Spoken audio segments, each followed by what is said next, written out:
प्रदेश के प्रयागराज में चल रहे मिनी महाकुंभ में आज सीएम योगी आदित्यनाथ ने आस्था की डुबकी लगाई। माघ मेला पहुंचे सीएम योगी जब मंच से बोल रहे थे तब देश के 100 करोड़ सनातनी उन्हें सुन रहे थे। आखिर सीएम योगी आदित्यनाथ ने ऐसा क्या बयान दिया जिसके बाद हर तरफ उनके इस लेटेस्ट बयान की चर्चा हो रही है। आइए आपको सुनवाते हैं। राम भक्त पर कोई गंगा भक्त देश की सत्ता में रहता है, ऐसा दिव्य अवसर तब प्राप्त होता है। सीएम योगी का सबसे लेटेस्ट उदाहरण ऐसे वक्त में आया जब प्रयागराज में माघ मेला चल रहा है। सीएम ने अपने बयान में गंगा भक्त और राम भक्त को देश की सत्ता में काबिज होना बताया। उनके इस बयान को डिकोड करें तो योगी सरकार ने महाकुंभ से पहले गंगा की निर्मलता के लिए कदम उठाए। वहीं मोदी सरकार में 500 साल से चल रहे विवाद का हल हुआ और अयोध्या में रामलला की मूर्ति की प्राण प्रतिष्ठा हुई।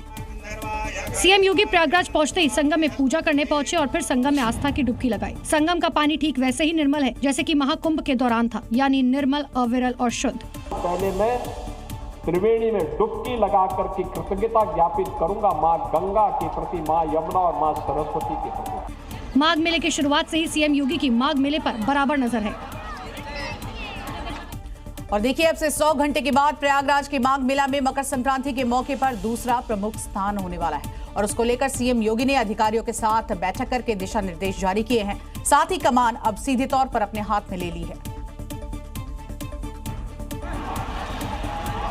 स्नान के दौरान किसी तरह की कोई परेशानी न हो, इसके लिए खुद सीएम योगी तैयारियों का जायजा लेने के लिए प्रयागराज पहुंचे। सीएम योगी ने बोट के जरिए घाटों का जायजा लिया। स्नान के लिए बनाए गए घाट की बारीकियों के बारे में अधिकारियों से जानकारी ली। हिंदुओं के सबसे बड़े तीर्थ संगम में डुबकी लगाकर सनातनी अपने पापों को धोने आते हैं। मिनी कुंभ में अभी तक ये आंकड़ा 1 करोड़ पहुंच चुका है, जिसकी जानकारी खुद सीएम योगी ने दी। आज से 10 साल पहले, 8 साल पहले क्या ऐसा मिल पाता था क्या? 31 लाख और पिछले 5-6 दिनों में 1 करोड़ श्रद्धालु स्नान कर चुके हैं। सीएम ने संगम की आरती करने के साथ ही नाव से पक्षियों को दाना डाला और साथ ही मेला क्षेत्र में हर तैयारी का जायजा लिया।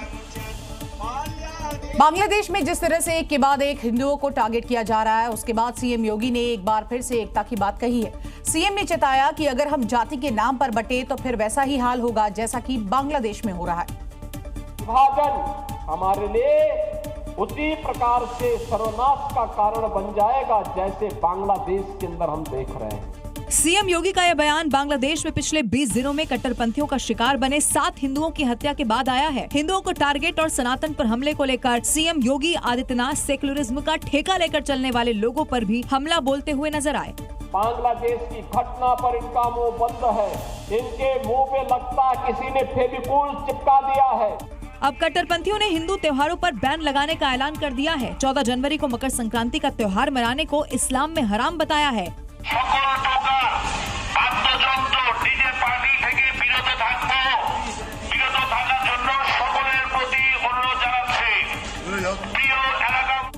सब कुछ खुलेआम हो रहा है, लेकिन कट्टरपंथियों की हिमायती यूनुस सरकार मौन है। और अब बात करते हैं दिल्ली की, जहां पर तुर्कमान गेट में पत्थरबाजी करने वाले हर चेहरे की पुलिस लगातार तलाश कर रही है। जहां भी हिंसा करने वालों के लिंक मिल रहे हैं वहां पुलिस की टीम पहुंच रही। मकसद उन पत्थरबाजों को कानून की भाषा समझानी है जिन्होंने राजधानी का माहौल खराब किया था। तुर्कमान गेट में पत्थरबाजी गैंग के 3 और मोहरे पुलिस के शिकंजे में आ गए हैं। मोहम्मद नावेद, मोहम्मद फैज, मोहम्मद उबैदुल्ला, इन तीनों को मिलाकर पुलिस अब तक 16 पत्थरबाजों तक पहुंच चुकी है। बाकियों की तलाश की जा रही है।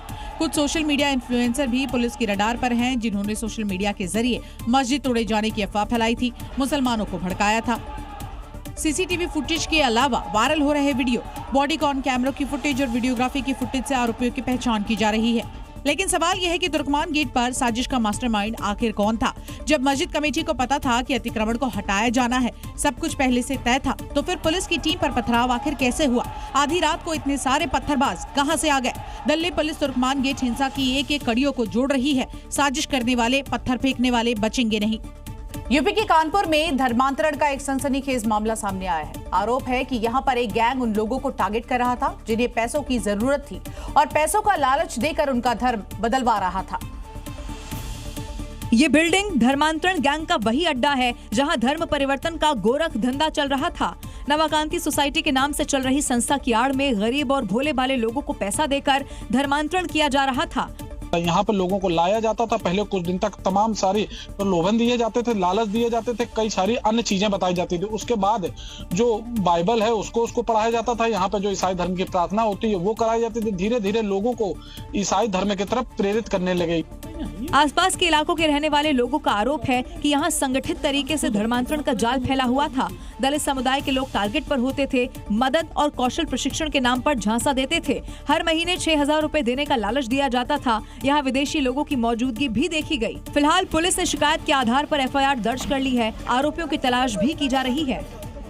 यूपी की अलीगढ़ मुस्लिम यूनिवर्सिटी का विवादों से पुराना नाता रहा है। देखिए हम ऐसा क्यों कह रहे हैं ये भी बता दें। जिस यूनिवर्सिटी में बुर्के और हिजाब पर बैन नहीं है, वहां एक हिंदू स्टाफ के तिलक लगाने पर टोका टोकी होने लगी, जिसके बाद पीड़ित ने CM योगी से अब न्याय की गुहार लगाई है।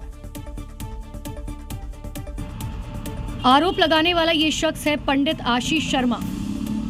जिस यूनिवर्सिटी में टोपी पर पाबंदी नहीं है, बुर्के हिजाब पर पाबंदी नहीं है, वहां उन्हें तिलक पर ऐतराज हो गया। हालांकि आशीष के इस तिलक पर उनके अधिकारियों को दिक्कत नहीं है, लेकिन कुछ कट्टरपंथी उनके तिलक से घबराए जा रहे हैं। तो उन्होंने हमारे धर्म पे उंगली उठाई, टीके पे टिप्पणी करी, ऑफिस में आके धमकाया। भाई क्यों है? जो हमारे सेक्शन ऑफिसर को आपत्ति नहीं है, हमसे MS को आपत्ति नहीं है, प्रिंसिपल को आपत्ति नहीं है, किसी अधिकारी को आपत्ति नहीं, लेकिन समीर मुर्सिल तो मेरे ऑफिस के अधिकारी भी नहीं है। दरअसल फाइनेंस ऑफिसर समीर मुर्सिल खान पर यह आरोप लगा है। आशीष के मुताबिक जब वो कार्यालय के अंदर पहुंचे तो उनके टीके पर टिप्पणी करते हुए उन्हें वहां से भगा दिया गया, जिसके खिलाफ अब आशीष ने मोर्चा खोल दिया। अयोध्या में राम मंदिर और पंचकोशी परिक्रमा मार्ग के आसपास नॉनवेज की बिक्री पर पूरी तरह से रोक है। अब ऑनलाइन खाना डिलीवरी करने वाली कंपनियां भी यहां पर नॉनवेज ऑर्डर की डिलीवरी नहीं कर सकेगी। लेकिन क्या ये फैसला जमीनी स्तर पर लागू हो रहा है या नहीं, दिखाते हैं आपको अगली रिपोर्ट में। आदेश के बावजूद भी ऑनलाइन डिलीवरी कंपनियों की तरफ से राम मंदिर के आसपास धड़ल्ले से नॉनवेज की डिलीवरी की जा रही है। जी न्यूज की पड़ताल में इसका खुलासा हुआ है।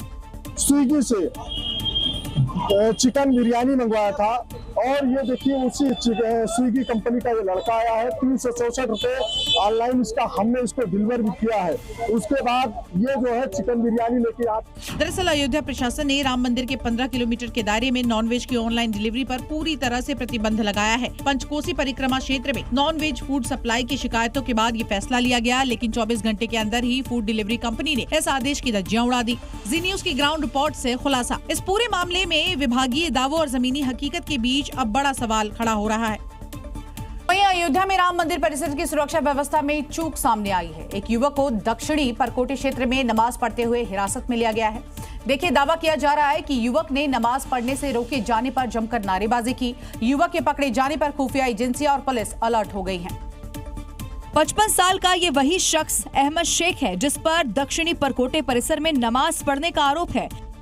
आरोपी कश्मीरी बताया जा रहा है। जांच में युवक के पास से काजू और किशमिश भी मिली है और वो अजमेर जाने की बात कह रहा है।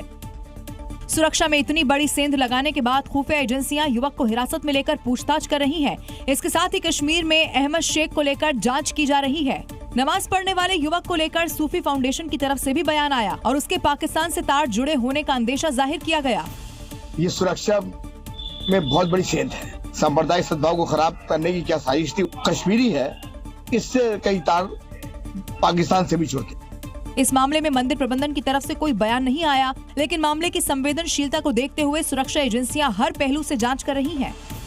सीएम योगी आदित्यनाथ ने उत्तर प्रदेश के संभल को कब्जा मुक्त करने का संकल्प लिया है और उसी संकल्प के तहत जहां कब्जा होने का पता चलता है वहां योगी का प्रशासन पहुंच जाता है, जांच करता है और अवैध पाए जाने पर पीला पंजा गरजने के लिए स्टार्ट हो जाता है। पिछले दिनों से संभल के अलग अलग इलाकों में योगी बुलडोजर की गूंज सुनाई दे रही है। तालाब और कब्रिस्तान की जमीन पर बने अवैध निर्माण को जमींदोज किया जा रहा था। अब रडार पर कसेरुआ का कब्रिस्तान है, जहां कब्रिस्तान की जमीन पर कब्जा करके निर्माण कर लिया गया है। जानकारी लगते ही राजस्व विभाग की टीम ने अवैध निर्माण की पैमाई शुरू कर दी है। तस्वीरों में देखिए कैसे फीते से मापा जा रहा है। जांच की जा रही है कि अवैध निर्माण कहां तक किया गया है। जांच में सामने आया है कि कब्रिस्तान की सरकारी जमीन पर 3 मकान अवैध तरीके से बना दिए गए थे, तो वहीं खाद के लिए बनाए गए गड्ढों पर भी 8 मकान और एक मस्जिद का अवैध निर्माण करा दिया गया है। जांच पूरी होने के बाद अब बुलडोजर चलने का इंतजार है। हो सकता है कि अगले कुछ घंटों के बाद पीला पंजा यहां गरजता हुआ दिखाई दे। NSA यानी कि राष्ट्रीय सुरक्षा सलाहकार अजीत डोभाल आमतौर पर सार्वजनिक टिप्पणियों से दूर रहते हैं, लेकिन अब उन्होंने इतिहास का प्रतिशोध लेने का आह्वान करके एक नई बहस को ही जन्म दे दिया है। डोभाल का इशारा सनातन पर हुए मुगलों के हमलों से है। अजीत डोभाल के इस बयान को कट्टरपंथी ताकतों के हाल फिलहाल में दिए गए बयानों का जवाब माना जा रहा है। हमारे गांव जले, हमारी सिविलाइजेशन को समाप्त किया गया, हमारे मंदिरों को लूटा गया। एनएसए ने विदेशी आक्रांताओं के हिमायतियों को इतिहास का पाठ भी पढ़ाया। प्रतिशोध शब्द अच्छा तो नहीं है, लेकिन प्रतिशोध भी अपने में एक बड़ी भारी शक्ति होती है। हमें अपने इतिहास का प्रतिशोध लेना है और लगे हाथ इतिहास बदलने का ऐलान भी कर दिया। ये इतिहास हमें एक चुनौती देता है कि ये उस भारत का आज हर युवक के अंदर वो आग होनी चाहिए। अजीत डोभाल की नसीहत सिर्फ देश के कट्टरपंथी ताकतों के लिए नहीं है, बल्कि बांग्लादेश और पाकिस्तान के लिए भी है, जहां हिंदुओं पर हिंसा अब रुक नहीं रही। और देखिए, महाराष्ट्र में हो रहे बीएमसी इलेक्शन में ओवैसी मुस्लिम वोटर्स को अपनी तरफ लाने की जुगत में है। एआईएमआईएम की सक्रियता कांग्रेस समेत मुस्लिमों की रहनुमाई करने वाली पार्टियों के लिए बड़े झटके की तरह ही है। ओवैसी ने तो मुस्लिमों को हिजाब वाली पीएम का सपना दिखाना भी शुरू कर दिया है। ओवैसी के इस बयान ने कई पार्टियों की हवा खराब कर दी है। देखना, एक हिजाब पहनने वाली बेटी इस देश की वजीर आजम बनेगी इंशाअल्लाह। ओवैसी ने इसमें कुछ भी गलत नहीं कहा, लेकिन संविधान की आड़ में जहर उगलने की इजाजत भी तो नहीं है। कोई भी भारत का नागरिक वजीर आजम बन सकता है। ये नफरत जो तुम मुसलमानों के खिलाफ भड़का रहे हो, ये नफरत ज्यादा नहीं चलेगी। हालांकि बिहार में ओवैसी से झटका खा चुकी आरजेडी अब भी ओवैसी के बयान के साथ है, तो गिरिराज ने सपना ना देखने की सलाह दी है। कोई भी बन सकता है, उसके पहनावे पे वोटिंग नहीं होती है ना। संविधान में कहीं है ऐसा कपड़ा पहनने वाला ही पीएम होगा। यहाँ फिर से कोई दूसरा पाकिस्तान भी नहीं बनने वाला, न गजवाए हिंद होने वाला। ओवैसी का ये नया तेवर विपक्ष के होश उड़ा रहा है। पश्चिम बंगाल में ईडी की रेड के बाद शुरू हुआ बवाल खत्म होने का नाम नहीं ले रहा है। देखिए, ईडी पूरे मामले की सीबीआई जांच कराने को लेकर इससे पहले ही सुप्रीम कोर्ट पहुंचती है। ममता ने कैविएट दाखिल करके अपने इरादे भी जता दिए कि अब बात काफी आगे बढ़ गई है और मामला बंगाल से दिल्ली तक पहुंच गया है, जिसका अंदाजा तक ईडी को नहीं था कि उसकी ये कार्रवाई इतनी सियासी हो जाएगी। ईडी ने कलकत्ता हाईकोर्ट का रुख किया तो टीएमसी सड़क पर उतर आई और सुवेंदु के बहाने कोल स्कैम का मामला उठा दिया, जिसे लेकर सुवेंदु ने ममता को मानहानि का नोटिस भेज दिया। दूसरी ओर सुप्रीम कोर्ट में ईडी और ममता भी आमने सामने आ गए हैं। इस प्रकरण में कांग्रेस भी कूद गई है, तो वहीं बीजेपी अपने सभाओं में इसे लेकर ममता पर हमलावर है। विपक्षी नेताओं को तंग करना है, उनकी सरकारें गिरानी है, वाजिब हो नहीं वाजिब हो कोई फर्क नहीं पड़ता। राहुल गांधी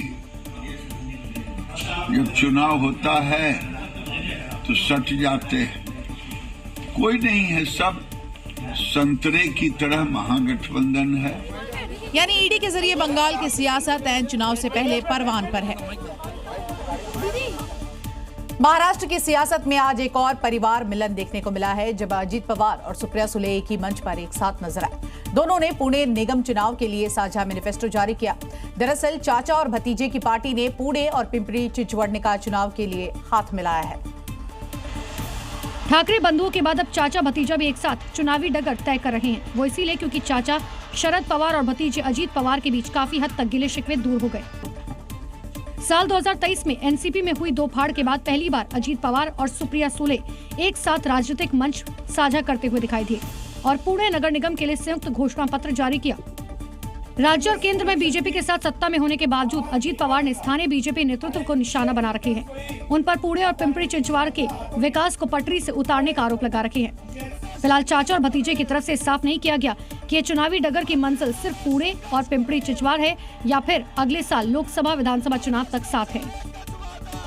उत्तर प्रदेश में एसआईआर की फाइनल ड्राफ्ट आने से पहले तक अखिलेश बीजेपी पर तंज कसते थे कि बीजेपी अपने खोदे गड्ढे में गिरेगी, लेकिन अब अखिलेश यादव के सुर बदल गए हैं। अखिलेश ने एसआईआर में पीडीए के वोट कटने का बड़ा दावा किया है।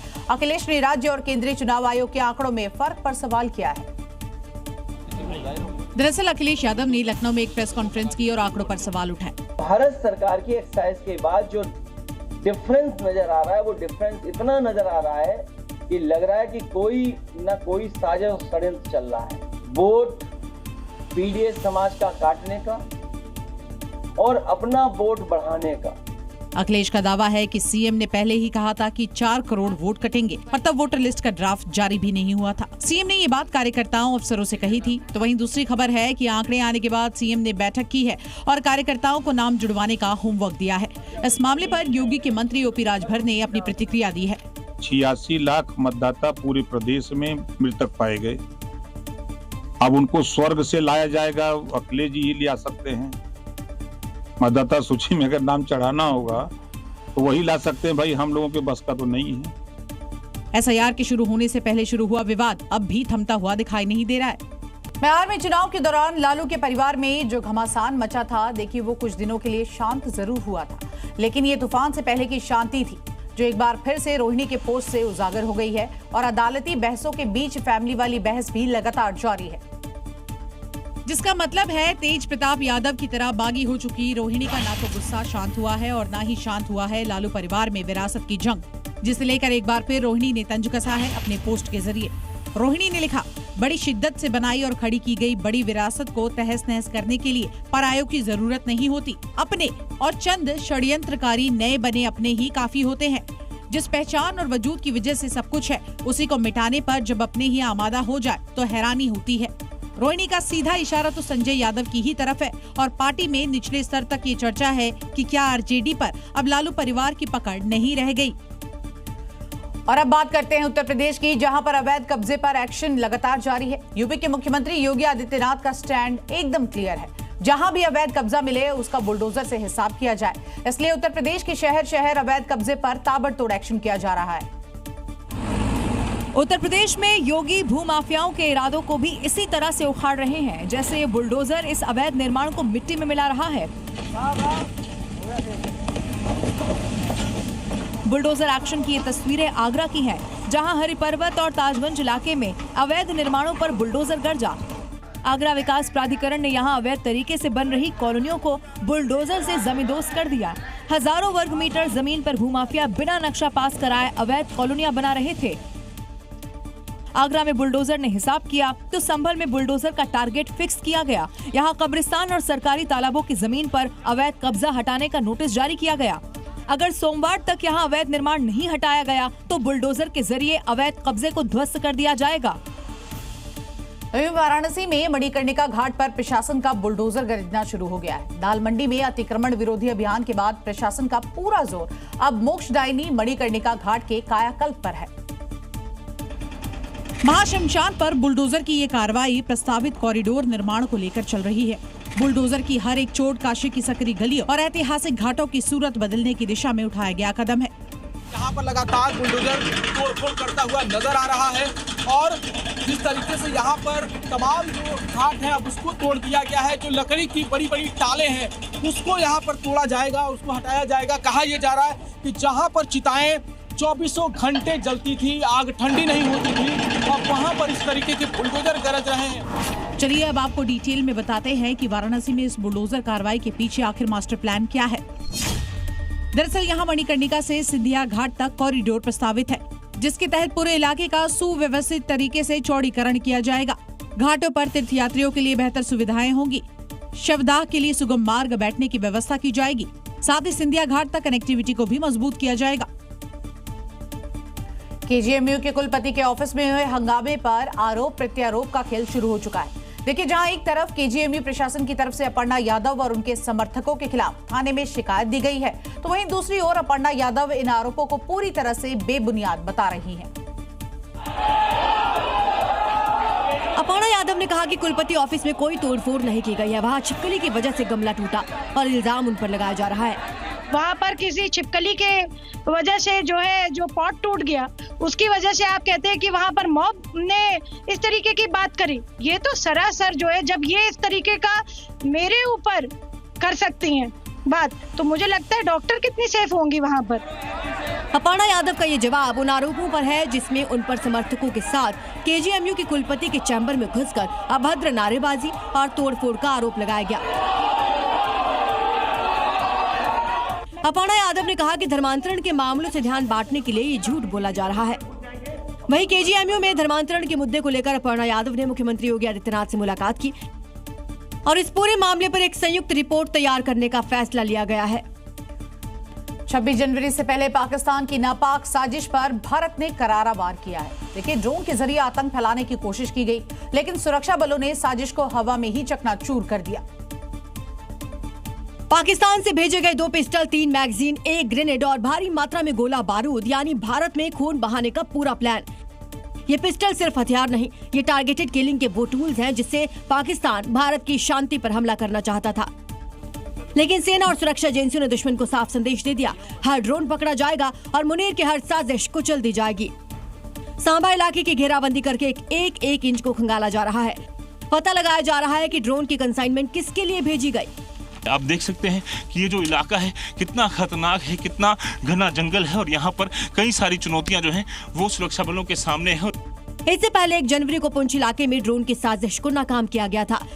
लगातार सांबा, कठुआ में ड्रोन मूवमेंट देखी जा रही है। सरहद पर घुसपैठ को लगातार नाकाम किया जा रहा है, जिससे शहबाज मुनीर की बेचैनी साफ दिख रही है। लेकिन पाकिस्तान जितनी साजिश रचेगा, भारत उतनी ही ताकत से उसे कुचलेगा। अमेरिका और रूस के बीच बढ़ते हुए तनाव के बीच अमेरिकी राष्ट्रपति डोनाल्ड ट्रंप ने पुतिन को लेकर बयान दिया और फिर उनके रवैये पर निराशा जताई है। जिस तरह से पुतिन ने भी जवाब दिया है, लेकिन सिर्फ बयानों से ही नहीं, बल्कि ओरेशनिक मिसाइल की तैनाती के जरिए सीधे चुनौती दे डाली है। क्योंकि एक के बाद एक ट्रंप के बयान से पुतिन भी खफा हो गए हैं और उस पर ज़ेलेंस्की का दावा कि ट्रंप जल्द ही पुतिन से निपटेंगे, जिस पर पुतिन भड़क उठे हैं। इतना ही नहीं, ट्रंप और नेटो को भी इस मिसाइल के एनालिसिस की चुनौती दे दी है। यानी मतलब साफ है कि पुतिन अंगड़ाई ले चुके हैं और कीव को इसे हल्के में नहीं लेना चाहिए। ग्रीनलैंड को लेकर जिस तरह से अमेरिकी राष्ट्रपति डोनाल्ड ट्रंप चीन रूस को उकसा रहे हैं, ऐसे में चीन भी चुप बैठने वाला नहीं है। देखिए, चीन ने अमेरिका के विस्तार नीति पर अपने इरादे पूरी तरह से जाहिर कर दिए हैं, जो कि सीधे वॉर की ओर इशारा कर रहा है। बीजिंग के बड़े थिंक टैंक के वाइस प्रेसिडेंट ने ट्रंप को हाइड्रोजन बम वाला डर दिखाया है। अमेरिका को हाइड्रोजन बम के हमले की खुली धमकी दी गई है। चीन की ये धमकी ऐसे वक्त में आई है जब पूरी दुनिया को ट्रंप अपनी ताकत दिखा रहे हैं। वेनेजुएला पर कब्जा, खामेनेई को धमकी और ग्रीनलैंड को लेकर चीन और रूस को आंख दिखा रहे हैं। चीन की इस बयान ने अब वर्ल्ड वॉर का सायरन जरूर बजा दिया है। और अब खबर ईरान से, जहां विद्रोह की ऐसी आग लगी है जिसमें सुप्रीम लीडर खामेनेई के तख्त जो है वो जलना तय है। देखिए, एक तरफ खामेनेई के खिलाफ जनता सड़कों पर उतरी है, तो वहीं दूसरी तरफ रजा पहलवी के समर्थन में आवाज बुलंद की जा रही है। ऐसे बीच खामेनेई ने इसके लिए अमेरिका को सीधे तौर पर जिम्मेदार ठहराया। लेकिन अमेरिका ने भी खामेनेई को डायरेक्ट वार्निंग दे दी है कि अगर ईरान के लोगों को मारा तो अमेरिका चुप नहीं बैठेगा, बल्कि ऐसा हमला करेगा जहां सबसे ज्यादा दर्द होगा। अमेरिका की चेतावनी के बीच प्रदर्शन और तेज हो गया है। सरकारी इमारतों को आग के हवाले किया जा रहा है। तेहरान से लेकर करंज में हजारों की संख्या में प्रदर्शनकारी सड़कों पर उतरे हैं। एक तरफ खामेनेई मुर्दाबाद के नारे लगाते हुए जा रहे हैं, तो दूसरी तरफ राजशाही वापसी की आवाज बुलंद की जा रही है। हाथों में रजा पहलवी के पोस्टर के साथ शेर और सूर्य के चिन्ह वाले फ्लैग लहराए जा रहे हैं। प्रदर्शनकारियों ने तेहरान में अल रसूल मस्जिद को भी आग के हवाले कर दिया। ये वही मस्जिद है जहां खामेनेई हर जुम्मा नमाज के लिए आते हैं। बांग्लादेश में हिंदुओं के खिलाफ जारी हिंसा अभी थमी भी नहीं थी कि इसी बीच पाकिस्तान से भी ऐसी एक खबर सामने आई है। पाकिस्तान के सिंध में एक बार फिर से कट्टरपंथियों ने हिंदू की हत्या कर दी। कैलाश कोली नाम के एक व्यक्ति को सरेआम गोली मार दी गई है। बंगाल में दीपू दास के बाद से अंतहीन सिलसिला शुरू है, तो पाकिस्तान में चलता ही रहता है। दूसरी ओर सीए को लेकर सड़कों पर हाय तौबा करने वाले लोग इन घटनाओं पर चुप्पी साधे हुए हैं। ये तस्वीर कैलाश कोली की है। इनके शरीर पर जख्म के निशान उस सोच की देन है जो हिंदुओं से नफरत करती है। कैलाश कोली पाकिस्तान के सिंध में रहते थे, पेशे से किसान थे। कट्टरपंथियों ने गोली मारकर मौत के घाट उतार दिया। कैलाश के हत्यारे का नाम सरफराज निजामानी है। इस घटना की जानकारी मिलते ही देर रात सैकड़ों की संख्या में लोग यहां पहुंच गए और हिंदुओं की सुरक्षा को लेकर प्रदर्शन शुरू कर दिया। लेकिन वो भूल गए कि वो उस जिन्ना के मुल्क में रह रहे हैं जो मुस्लिमों के नाम पर अलग हुआ था। तो फिर उन्हें वहां के हिंदुओं से क्या काम। और देखिए, मेरठ से इस वक्त की बड़ी खबर सामने आ रही है, जहां पर एक दलित महिला की हत्या कर दी गई। बेटी के अपहरण के मामले में यहां पर पुलिस को बड़ी कामयाबी मिली है। अगवा दलित लड़की को पुलिस ने छुड़ाया है, तो वही आरोपी पारस पुलिस की हिरासत में है। थाना सरधना क्षेत्र के कपसाट गांव का ये पूरा मामला है। पुलिस ने अगवा लड़की को यहां पर छुड़ाया है। उत्तर प्रदेश में अपराध पर लगाम लगाने के लिए योगी फोर्स का ऑपरेशन लगातार जारी है। देखिए, ऑपरेशन के जरिए योगी फोर्स मैसेज दे रहे हैं कि यूपी में जो गुंडा फैक्ट्री है उसको चलने नहीं दिया जाएगा, क्योंकि खुद सीएम योगी कह चुके हैं कि अगर उत्तर प्रदेश में उपद्रव हुआ तो उसके बाद आपको बख्शा नहीं जाएगा। उत्तर प्रदेश उपद्रव का नहीं बल्कि उत्सव का राज्य है।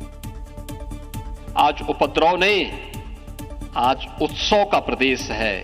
उत्सव इसीलिए क्योंकि अगर अपराधी अपराध करने की कोशिश करते हैं तो उनका योगी फोर्स अपनी स्टाइल में इलाज करती है और वो इलाज इन अलग अलग जिलों से आई तस्वीरों से समझा जा सकता है। ग्रेटर नोएडा में 25-25 हजार के इनामी बदमाशों से मुठभेड़ हुई। बदमाशों ने एक शख्स की हत्या कर दी थी, लेकिन अब पुलिस ने दोनों को लंगड़ा कर दिया है। आजमगढ़ में वाहन चेकिंग के दौरान गौकशी और गैंगस्टर एक्ट में फरार बदमाशों को चलने लायक नहीं छोड़ा, वहीं उसका एक साथी फरार हो गया है। संगम नगरी में ज्वेलर्स से मारपीट और फायरिंग के आरोपियों को पुलिस ने सबक सिखा दिया है। मुठभेड़ के बाद 2 बदमाशों को गिरफ्तार किया गया। यानी अपराध का बीज बोने वालों को योगी और उनकी फोर्स पनपने नहीं देगी।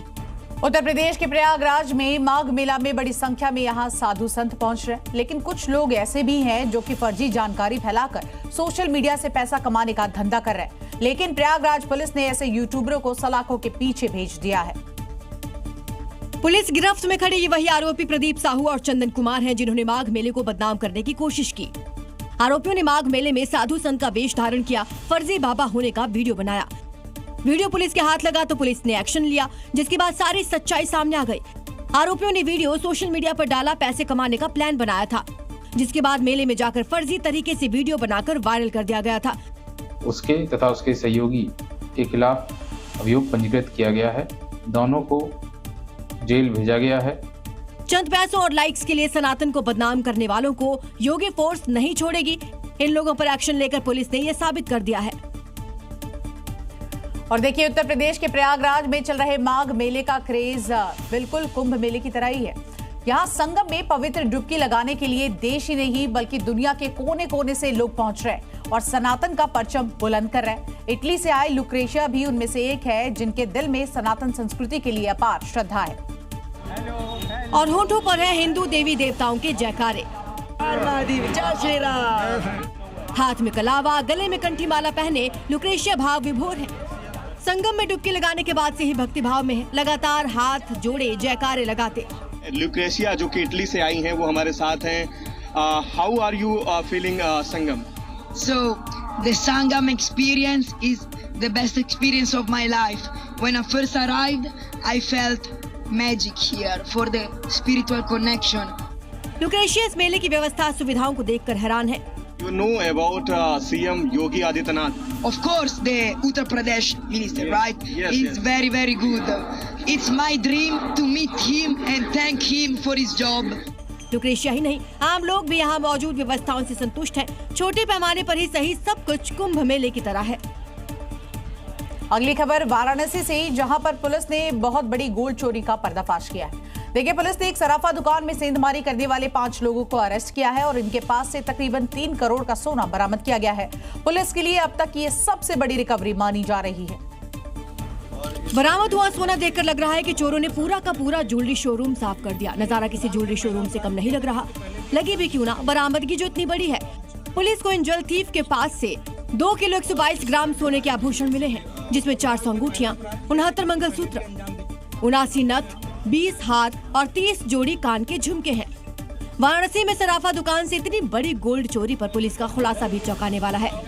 पुलिस ने बताया कि सराफा दुकान का एक कर्मचारी इस चोरी का मास्टरमाइंड था, जिसने अपने साथियों के साथ मिलकर 3 महीने पहले से इसकी प्लानिंग की थी। डुप्लीकेट चाबी से चोरी को अंजाम दिया गया। अनुमानित कीमत लगभग 3 करोड़ से ज्यादा है और 2 किलो 122 ग्राम का पूरा गोल्ड का रिकवरी हुई। सीसीटीवी की मदद से पुलिस ने आरोपियों की धरपकड़ की। पुलिस ने मामले में 5 आरोपियों को गिरफ्तार किया है। जम्मू तवी कोलकाता एक्सप्रेस पर बिहार के गया जी में पत्थरबाजी की गई है। देखिए, एक युवक ने यहां ट्रेन पर पत्थर बरसाए, जिसे पुलिस ने अब गिरफ्तार कर लिया है और इस पत्थरबाज का ऐसा इलाज हुआ है कि अब हाथ जोड़कर ये माफी मांग रहा है। गया से जा रही जम्मू तवी कोलकाता एक्सप्रेस पर पत्थर फेंके थे। इसके इस करतूत को ट्रेन में बैठी एक सवारी ने कैमरे में कैद कर लिया था, जिसके आधार पर पुलिस ने इसको गिरफ्तार कर लिया। पुलिस ने जब इससे पूछा कि ट्रेन पर आखिर पत्थर क्यों फेंके, तो देखिए कैसे बहाने कर रहा है। गाड़ी पर पत्थर क्यों मारा? सर, मुझे गाड़ी पर से कोई कुछ बोला था तो मुझे बहुत गुस्सा आ गया सर, तो हम गुस्सा में 2 पत्थर गाड़ी के ऊपर मार दिए। पुलिस ने पकड़ा तो सारी की सारी दबंगई की हवा निकल गई। देखिए कैसे हाथ को जोड़कर अब गलती के लिए माफी मांग रहा है। और दोबारा ऐसा गलती नहीं करेंगे सर, हमसे गलती हो गया, हम अपना गलती को सुधारेंगे, दोबारा ऐसा गलती नहीं करेंगे। हाँ, तो नहीं करेगा, नहीं कर सकता, हमसे गलती हो गई। ट्रेन पर पत्थरबाजी के लगातार मामले सामने आते हैं। मोहम्मद आरिफ जैसे लोग अपनी कुंठा के लिए सरकारी संपत्ति को नुकसान पहुंचा रहे हैं। ऐसे पत्थरबाजों का इलाज बेहद जरूरी है। उत्तर प्रदेश के कानपुर से चौंकाने वाली ये घटना सामने आई है, जहां पर प्रेमिका ने शादी से मना किया तो प्रेमी ने उसके बच्चे का किडनैप ही कर लिया और ट्रेन में बैठाकर मौके से फरार हो गया। बिहार के रहने वाले हेमंत कुमार को दिल्ली में रहने वाली एक शादीशुदा युवती से प्यार हो गया। वो अपनी प्रेमिका से मिलने के लिए उसके घर पहुंचा और शादी का प्रस्ताव रखा और बिहार चलने के लिए कहा, लेकिन प्रेमिका ने मना कर दिया। इस इनकार से नाराज होकर हेमंत ने युवती के 1 साल के बच्चे का किडनैप कर लिया। उसे लेकर विक्रमशिला एक्सप्रेस में बैठ गया। महिला तुरंत नजदीकी थाने पहुंची और रिपोर्ट दर्ज कराई गई और पुलिस को बताया कि वो ट्रेन में है। दिल्ली पुलिस ने तुरंत स्टेशन पर आरपीएफ से बातचीत की तो पता चला कि ट्रेन रवाना हो चुकी है, लेकिन जैसे ही ये ट्रेन कानपुर पहुंची, पुलिस ने चेकिंग शुरू किया और बच्चे को युवक के साथ पकड़ लिया। इसके बाद हेमंत को बच्चे के साथ कानपुर सेंट्रल के आरपीएफ थाने ले जाया गया। बच्चे को परिवार को सौंप दिया गया। मेरठ के नीले ड्रम हत्याकांड का 1 साल होने जा रहा है, लेकिन उसका खौफ आज भी लोगों के दिमाग पर हावी है। उसी डर की परछाई जौनपुर तक पहुंच गई है, जहां पर एक युवक ने समाज और रिश्तों से अलग हटकर एक ऐसा फैसला लिया जिसने हर किसी को चौंका कर रख दिया है। पति के साथ ये है संजय, जिनकी शादी 4 साल पहले हुई थी और एक बेटा भी है। नौकरी के लिए पूरा परिवार मुंबई में रहता था, जहां उसकी पत्नी को राजू से प्यार हो गया। वो भागकर जौनपुर आ गई। पहले संजय ने अपनी पत्नी को समझाया, लेकिन जब वो नहीं मानी तो उसने बिना देरी किए दोनों परिवारों और वकीलों को बुलाया। एक मंदिर में पत्नी की उसके प्रेमी के साथ विधिवत शादी करवाई और उसके बाद खुद आशीर्वाद भी दिया। कचहरी में आपसी सहमति से लिखा पढ़ी कराते हुए पत्नी को उसके प्रेमी के साथ विदा कर दिया। साथ ही बच्चे को अपने साथ रखने का फैसला लिया। तो वहीं पत्नी पम्मी का कहना है कि उसकी शादी झूठ बोलकर कराई गई थी और वो अपने पति से बिल्कुल खुश नहीं थी। मेरा शादी हुआ था मेरी मर्जी से नहीं हुआ था। आपकी शादी मेरा शादी झूठ बोल के सब लोग करवाए थे। ये मामला सिर्फ एक टूटे रिश्ते की कहानी नहीं है, बल्कि इस बात का सबूत है कि कैसे एक खौफनाक अपराध पूरे समाज की मानसिकता को ही बदल देता है।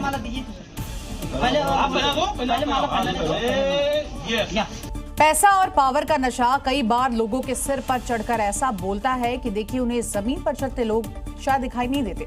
तभी तो राजस्थान के जयपुर में एक ऑडी वाले ने सड़क के किनारे मौजूद लोगों पर अपनी गाड़ी चढ़ा दी, जिसमें एक व्यक्ति की मौत हो गई है, जबकि 4 लोग इस वक्त अस्पताल में जिंदगी और मौत की जंग लड़ रहे हैं। ऐसा हुआ सिर्फ और सिर्फ ऑडी की तेज रफ्तार की वजह से। हादसे की दहलाने वाली तस्वीरें सीसीटीवी में कैद है। हादसे की निशानी बिखरी हुई है हादसे वाली जगह।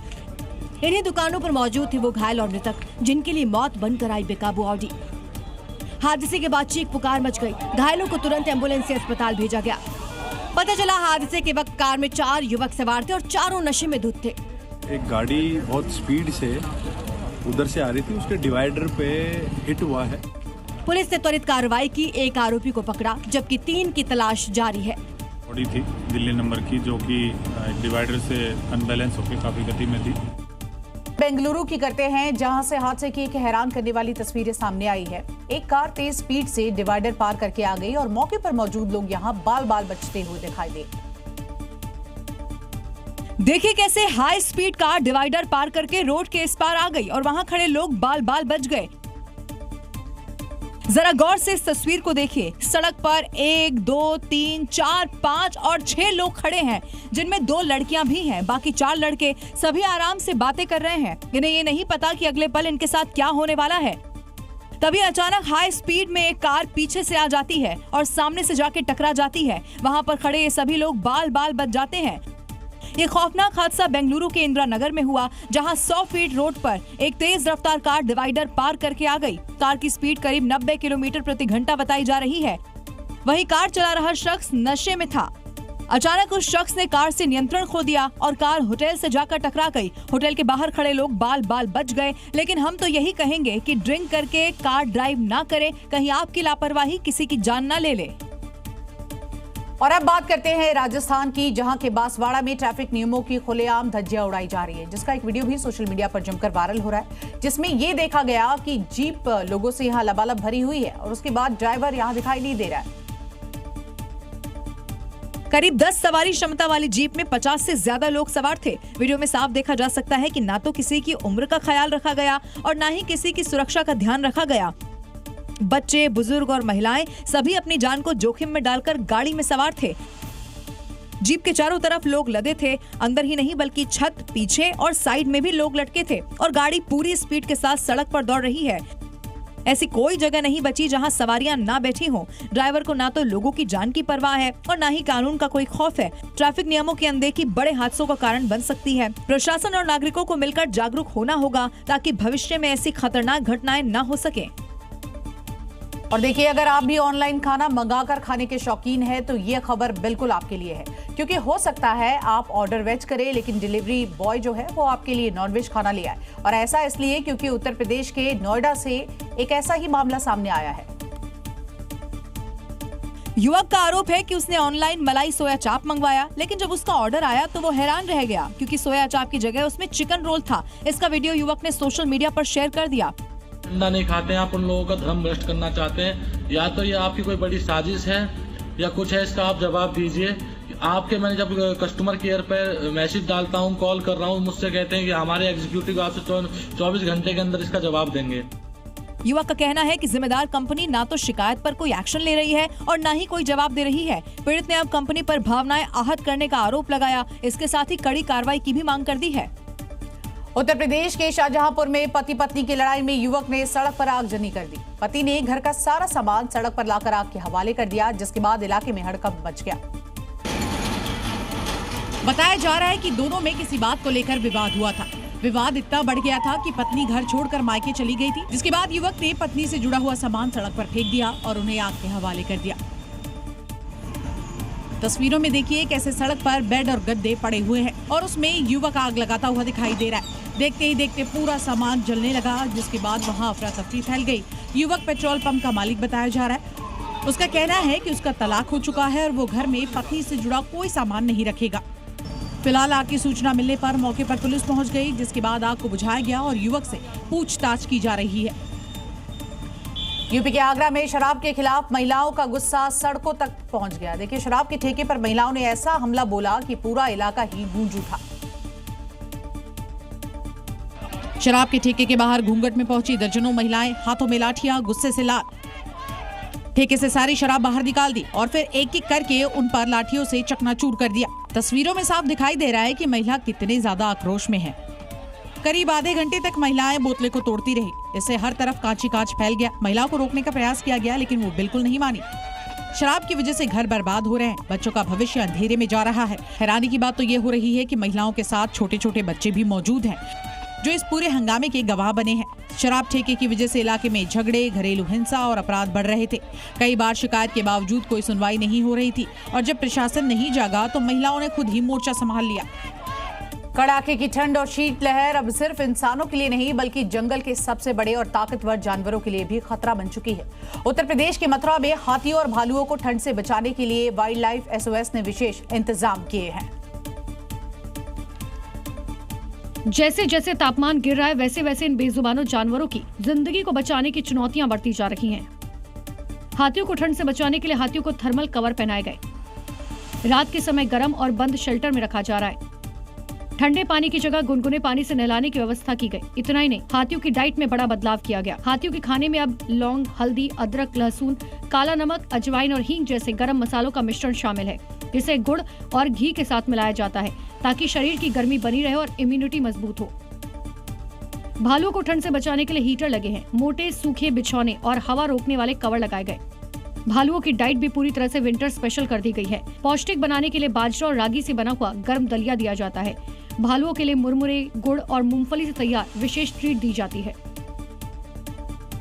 और अब खबर ओडिशा से, जहां पर राउरकेला में एक 9 सीटर विमान हादसे का शिकार हो गया। प्लेन उड़ चुका था, लेकिन अचानक से तस्वीर ही यहां पर बदल गई और आसपास अफरा तफरी मच गई। क्योंकि राउरकेला से उड़ान भरने वाला ये चार्टर्ड प्लेन भुवनेश्वर के लिए उड़ान भर चुका था, लेकिन 10 किलोमीटर उड़ते ही प्लेन में कुछ खामी मिली।